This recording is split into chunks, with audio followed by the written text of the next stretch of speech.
Hello, everybody, and welcome to another episode of Board with Each Other, the board gaming podcast that reviews board games through the lens of how well does it play at two players. Whether that be with your significant other, a BFF, or the train conductor who you're trying to convince to let you off your ticket by beating him at a board game. I'm joined as ever by my player two, my lovely wife, Anna Kelly. Hi, guys.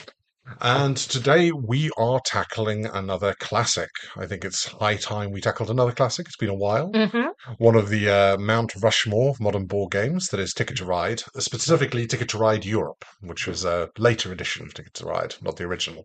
I'll go through what the differences are in a moment. In Ticket to Ride, the aim of the game is to put down tracks represented by cute little plastic trains onto a map, in this case Europe, which are all sort of color coded. And you do so by a mechanism of set collection. So you collect color cards and you lay down those cards of the requisite length to put trains down on your track. So if you had a 4 train carriage length red train route, that's Yeah. it, then you need to lay down 4 red cards. When you do so, you immediately gain points, depending on the length of the route that you've just laid down. But you also have secret scoring cards that hold longer routes. In the case of Ticket to Ride Europe, you have one long route, which spans pretty much the whole map. And then you start with up to 3 shorter routes. As the game goes on, you can draw more of those. If you complete those routes at the end of the game, you get the victory points. The kicker is if you do not, you get the victory points subtracted. Tasting the difference in reverse. Tasting the difference in reverse. Play basically consists of either drawing cards from a marketplace or directly from the deck, or placing train routes down, or taking more route cards. That is basically all there is to a game of Ticket to Ride. You could play continues until one of the players only has 2 or less trains left, and that triggers the end of the game. The differences in Europe, aside from the obvious, the map, is Europe introduces the concept of having train stations. So you can put train stations down to prevent yourself being blocked on a route. You can basically borrow one of your opponent's routes. However, every time you do so, you essentially lose 3 victory points at the end of the game. You get 3 victory points per station left over. It also introduces tunnels where you have to put down a number of cards of a matching color, or sometimes not when it's grey, those are wild. But then you draw 3 cards from the deck, and if any of those cards match the colors that you put down, you need to put down additional cards of that color in order to complete the tunnel. If you fail, you take it back into your hand.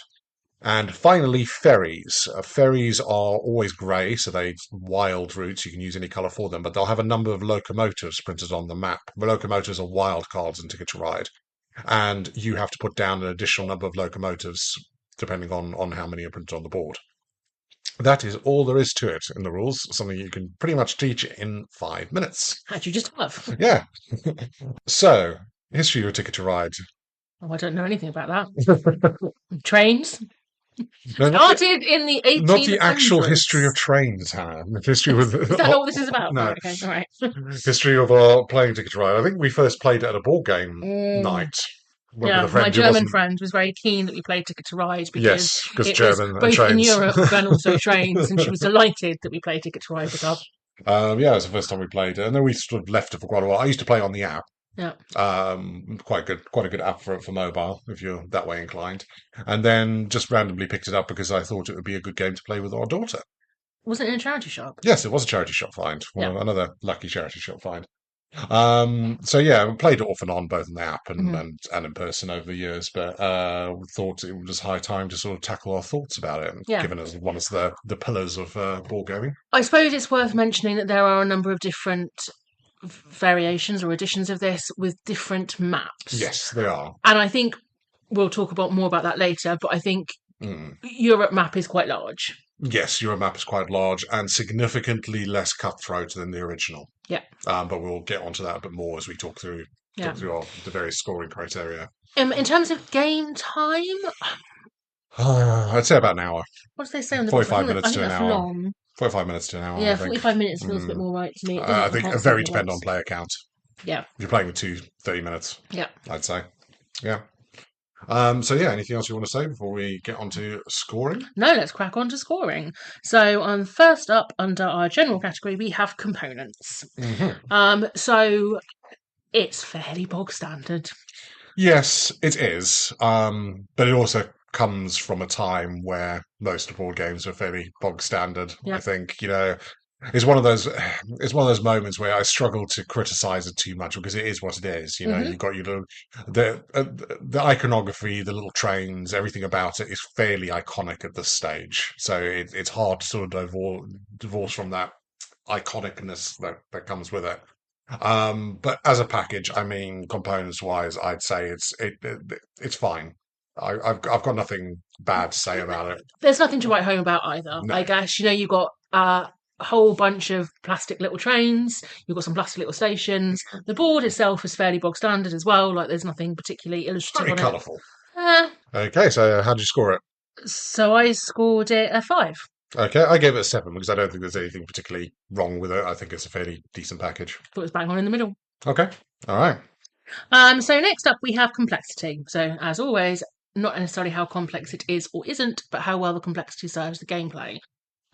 As you said, it is really quick and simple to teach, and I think this is one of the reasons probably it was so successful, and I think why it's still probably considered to be one of the classics. Yeah, one of the classics.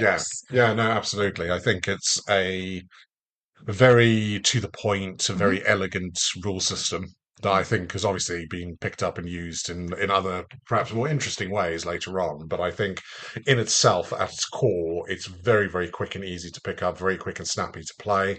There's no edge cases in the rules. Everything's sort of laid out quite clearly.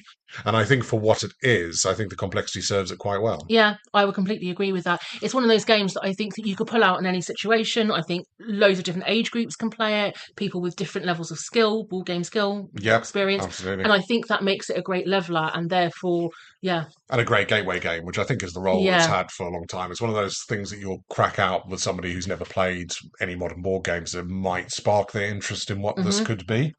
I know right at the start when I was getting involved in the hobby, it did that a fair bit for me, perhaps more so than some of the others like Catan and Hoxon. Is it because I had trains? No, I have zero interest in trains.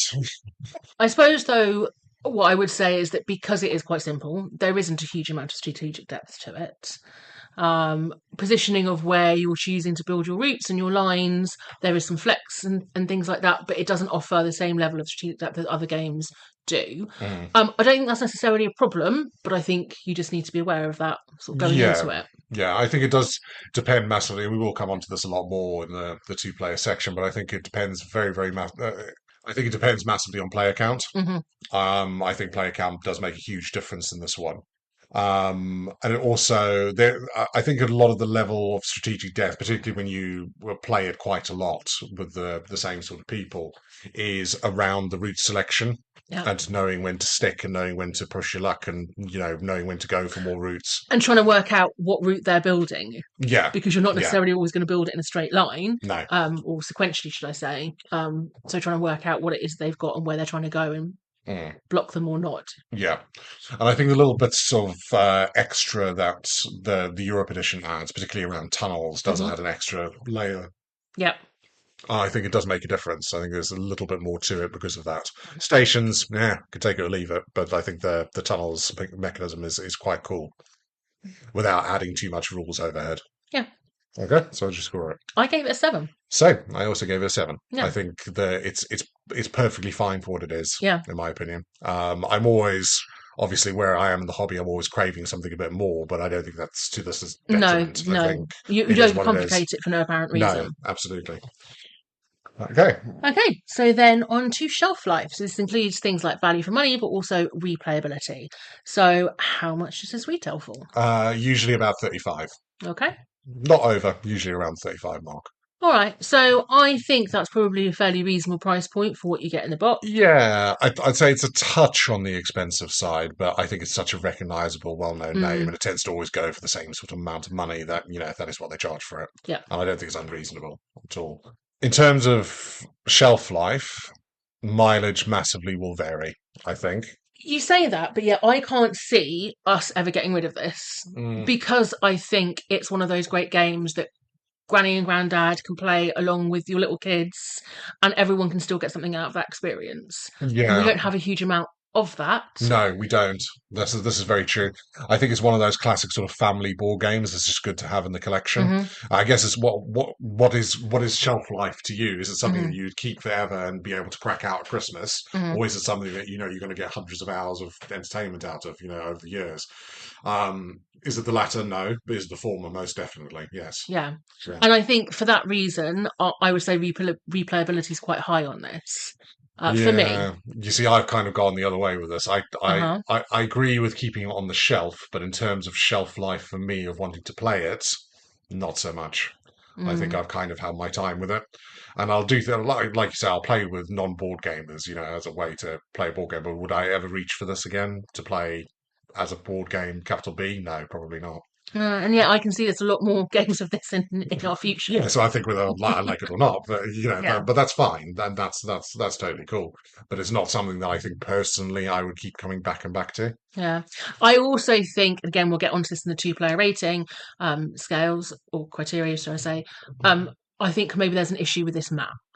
Yes, And we'll come yeah. on to that and we'll pick that up I was later. actually, yeah. I think that there's multiple things there. I think there's issues around it with two players, but I think there's also an issue of fun for me. But I'll get onto that in the next category. Okay. So obviously I think it's quite high, so I rated it an 8 because I Yeah. think this is going to stay in our collection until, we divorce and have to split it, in which case I'll take it, apparently. I gave it a 5 Okay. because I think it's bang average Okay. in both elements. Yes, I agree with you that it's good to have on the shelf, but I think price point wise, value for money, and how much I want to return to it, bang average. Okay. All right, Yeah, fine. so 5 from me. And so then our final category under general is fun. Is Ticket to Ride any fun? Right. I will say that I've had some cracking games of Ticket to Ride.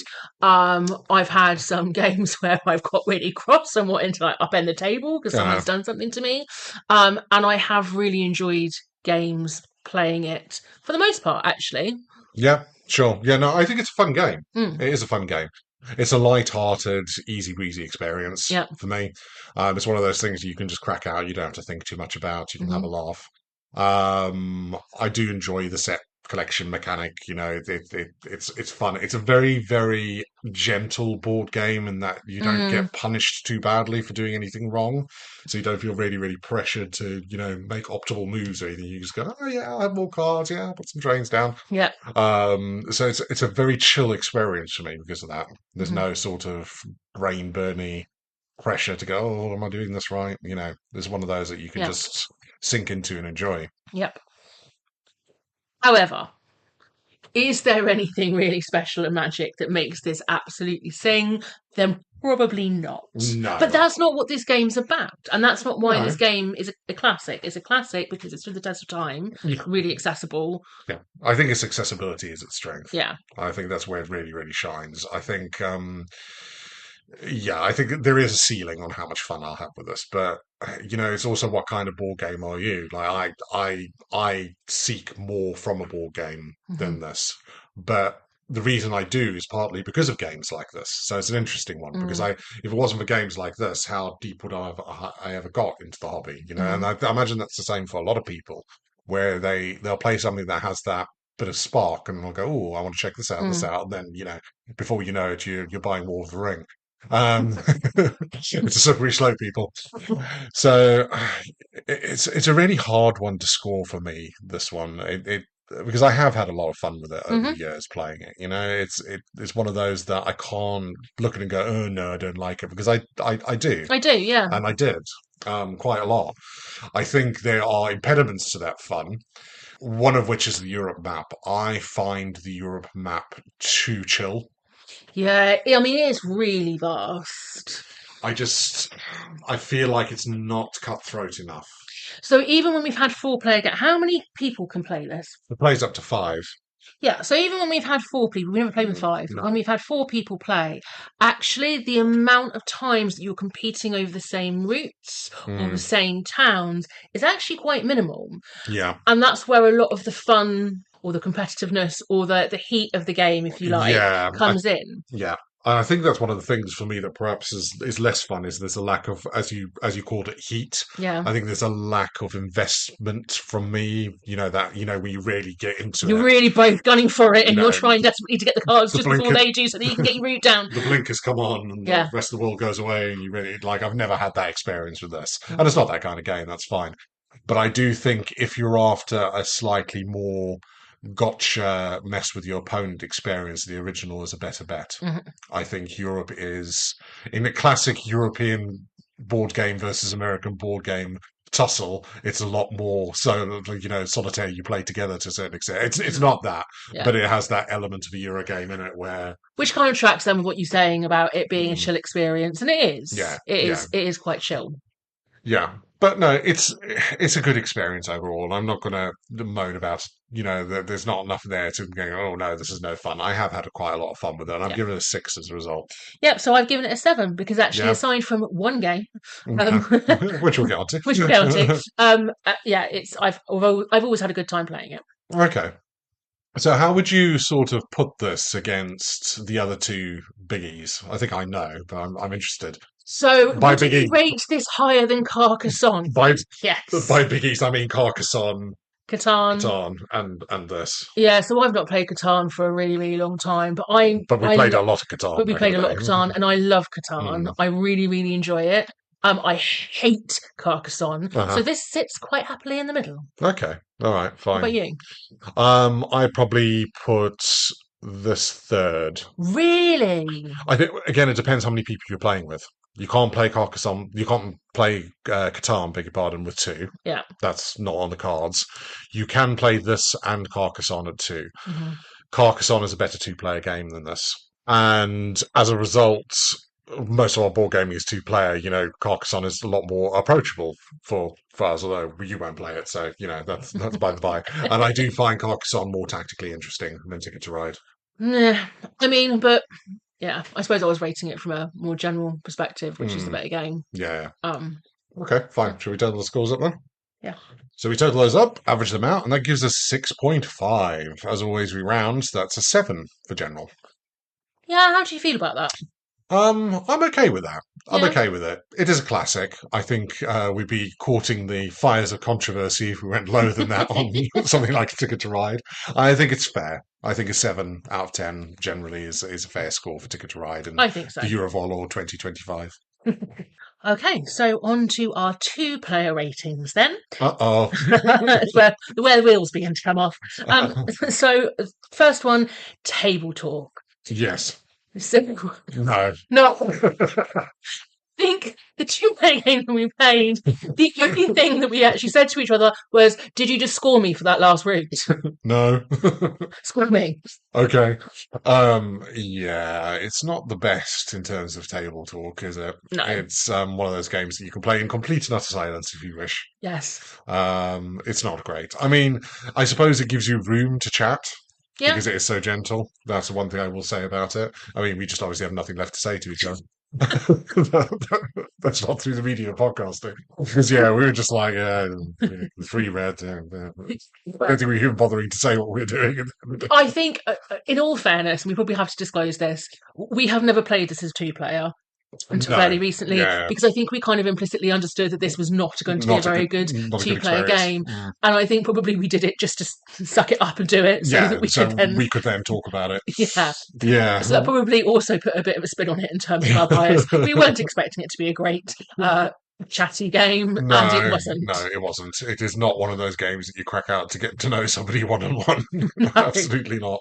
But what I will say, and again we'll talk about this under scalability, is that when we have had more people around playing it, Yeah. actually it is a really different experience. It is a very different experience. You know, Yeah. and it's again, because it's quite simple, because it is quite chill in that sense, it does allow for that kind of conversation around the table, getting to know you and just Yeah. having a chat. Yeah, absolutely. So yeah, you can. But this is our two-player rating. Yeah. And as a result, I'm going to give it a 3. Oh, so I went to 1. Wow. Okay. Yeah. Pretty bad. Okay. Yeah, it was pretty Um, bad.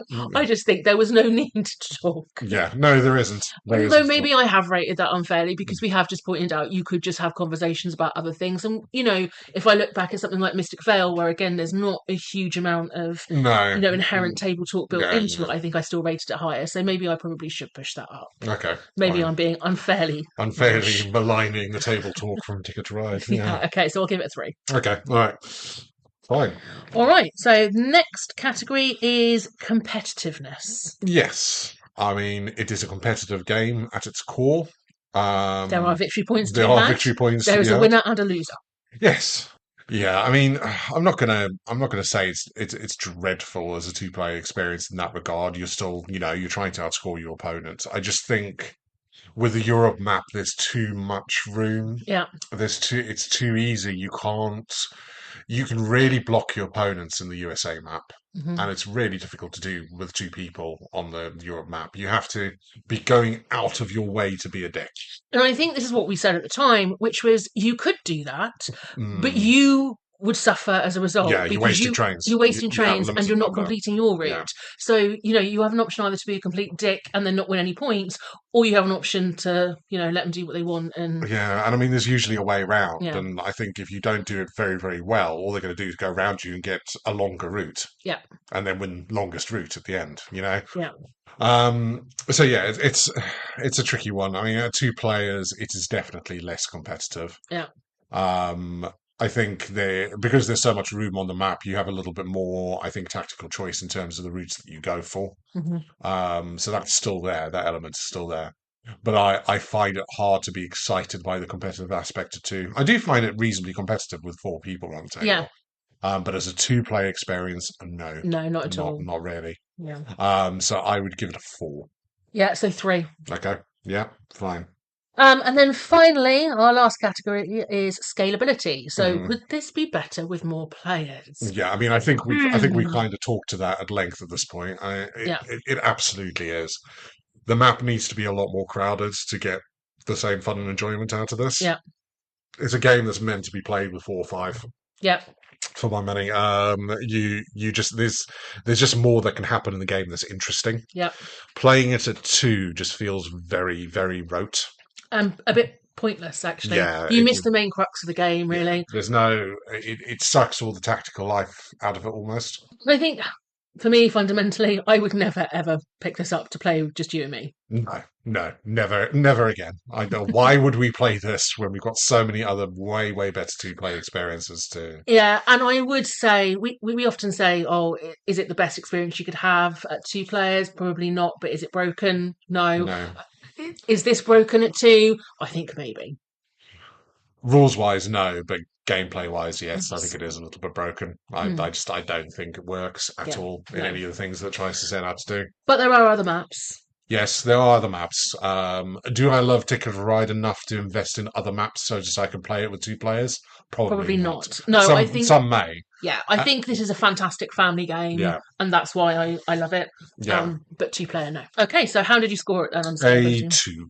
Oh, I gave it a 1. Yeah, fair enough. I mean, I didn't give it a 1 because it is not broken rules-wise. You can play the game, but why you'd want to, I don't know. Yeah. Seek out some more players. Or if you love it enough, there are options, like you said. There are maps that are a bit tighter that you could probably have a better 2-player game on.